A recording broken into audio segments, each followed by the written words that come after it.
Warning! This is a warning. It goes without saying, but obviously there may be a fair few spoilers in this particular top 5 scary videos list.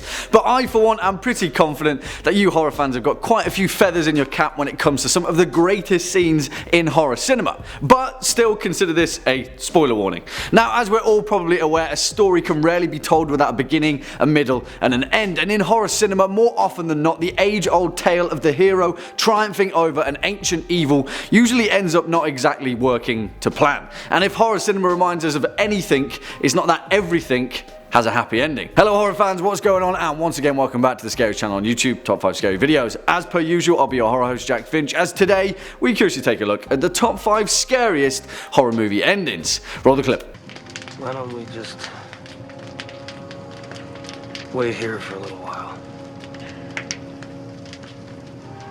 See what happens. For the curious amongst you, that clip was from John Carpenter's 1982 horror masterpiece, The Thing, one of the greatest films ever made, with one of the most intriguing endings to anything ever. John Carpenter confirmed two things in that final scene. One, the drink they share is booze, not kerosene, and two, one of them is the Thing. And if we take the 2011 prequel as canon, that means that the Thing cannot replicate metal, and so as Childs is wearing an earring in the final scene, that means Kurt Russell's MacReady is the Thing. So sad.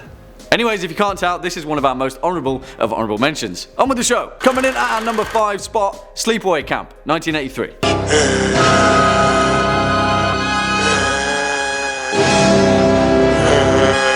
She's a boy.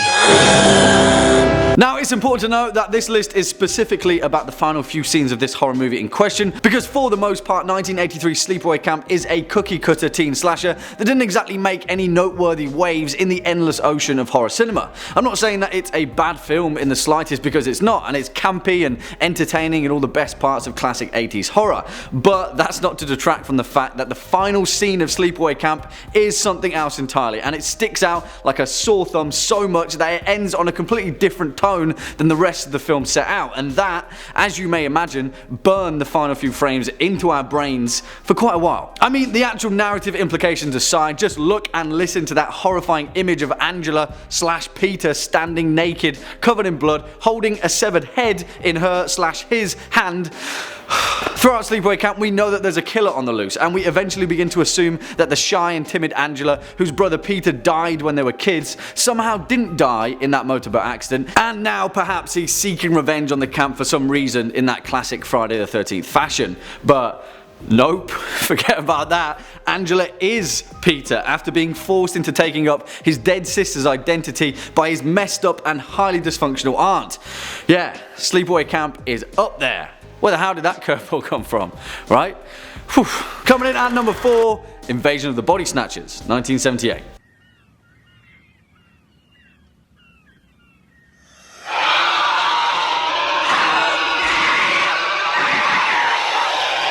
The first time you see that scene is something else entirely, but now it just serves to make me sad, because damn it, why do you have to go and rip out every semblance and morsel of hope in an already bleak and existential sci-fi horror? But like I said guys, there's a reason these final few scenes are so impactful. Not everything has a happy ending, and that's definitely the case with 1978's Invasion of the Body Snatchers, directed by Philip Kaufman and based upon the Jack Finney novel The Body Snatchers. Now, I'm not one to beat about the bush when it comes to science fiction and horror, but Invasion of the Body Snatchers truly is up there amongst the greats. But what sets it apart is those final few frames of Donald Sutherland as Matthew Bennell shrieking a cosmically horrifying body snatchers call just when you think he'd managed to evade it all. The closing moments of Invasion of the Body Snatchers is testament to the pacing set out before it, as Matthew and his beau Elizabeth flee their way across San Francisco as the rest of the city and perhaps the rest of the country are being replicated over and over by pod people into alien facsimiles of themselves. That's when Elizabeth finally falls victim to the duplicates, and we're thinking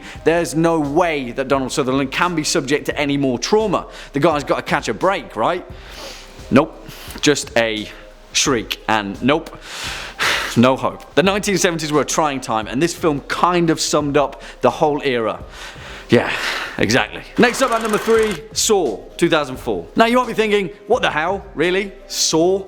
but I don't care what anyone says, the first entry to the Saw franchise was early 2000s horror cinema at its best, and for a film that later went on to spawn a cash and grab franchise that produced mediocre horror gore at best, Saw really stood out as an incredibly welcome sore thumb. And it's all down to that final scene, because come on, I don't believe that anyone ever saw that one coming. See what I did there? But really, I'm not too proud to admit that my jaw was literally on the floor when I first saw Saw.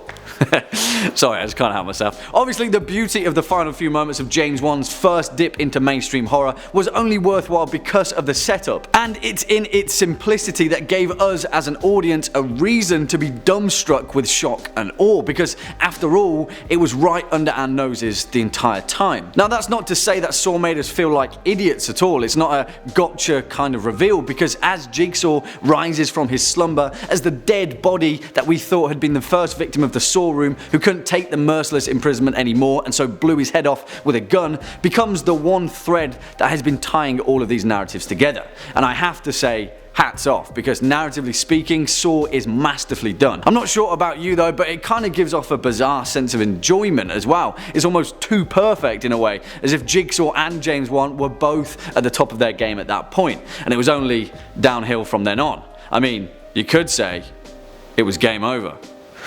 Sorry, I'll stop now. Swinging in at our number 2 spot, The Changeling, 1980.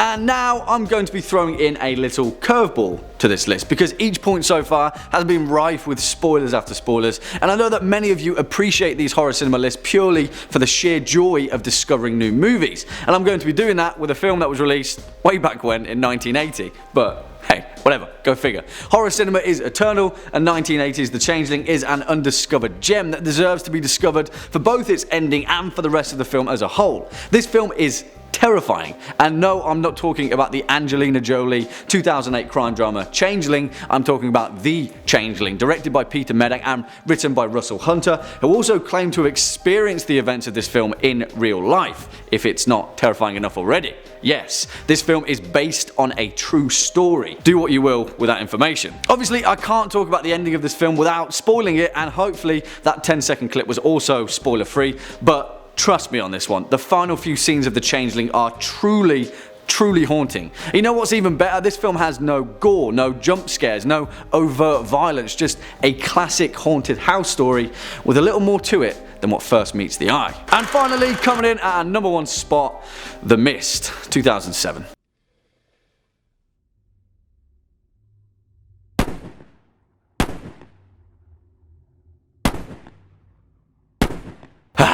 Jeez, if you didn't think it already, this is the point in this list where things get really bleak. And of course, we couldn't make a video about horror movie endings without rightfully putting Frank Darabont's 2007 cosmic horror thriller right at the top of the pile. The Mist is a fantastic film in its own right. Thomas Jane is awesome because, as we all know, Thomas Jane is always awesome. And for the most part, 97% of this movie is just straight up end of days horror goodness holed up in a supermarket in a sleepy suburban town as the rest of the outside world is ravaged by a horde of Lovecraftian monsters, and the survivors go to any and every length to survive. But just when you think things couldn't possibly get any worse, just when Thomas Jane's character David has gotten his group of survivors as far as he can take them, as they're holed up in a station wagon surrounded by the mist, that's when this film really drives the knife in. And believe me, it's fatal, because the ending to The Mist is so damn bleak, not even Stephen King could have written it. David only has 4 bullets left in his gun, and so agrees to be the one to mercifully put the rest of the survivors out of their misery, his own son included. And just as he pulls the trigger and steps out into the mist to get ravaged by the terrifying horde of tentacle creatures, that's when the military rolls in to save the day. But it's too late. And I'm not talking too late as in minutes, I'm talking mere seconds. If David would have waited just seconds before pulling the trigger on the survivors, they all would have survived. Jeez. The Mist, man. I told you so. Well, on that note, horror fans, there we have it. Our 5-point list of the top 5 scariest horror movie endings. What do you guys think? I already know that you'll have many more entries for this series, so please do what you do best and let us know your thoughts down in the comment section below. Before we depart from today's video though, let's first take a quick look at some of your more resounding remarks from over the past few days. Kamazot789 says, Jack, I'm glad you grew your hair out, bro. You looked way too cultish with that shaved head. Well, I've seen enough horror movies to know that cults can only result in one thing: tentacled cosmic horrors. So, I guess it's a good job I did, right? Jeff Smith says, can you do one video where you had to have your hands in your pockets the whole time? Wow, what a bizarre request, and very specific. I guess in that case, challenge accepted, maybe? I don't know, I'll see what I can do. To be honest, I'll probably just go like this. I talk with my hands, guys. Talk with my hands. Well, there we have it, horror fans, our list for the top 5 scariest horror movie endings. If you were a fan of this video, you know the drill by now. Please be a dear and hit that thumbs up button, as well as that subscribe bell, and I'll be seeing you in the next one. As per usual, I've been your horror host, Jack Finch. You've been watching top 5 scary videos. Until next time, you take it easy.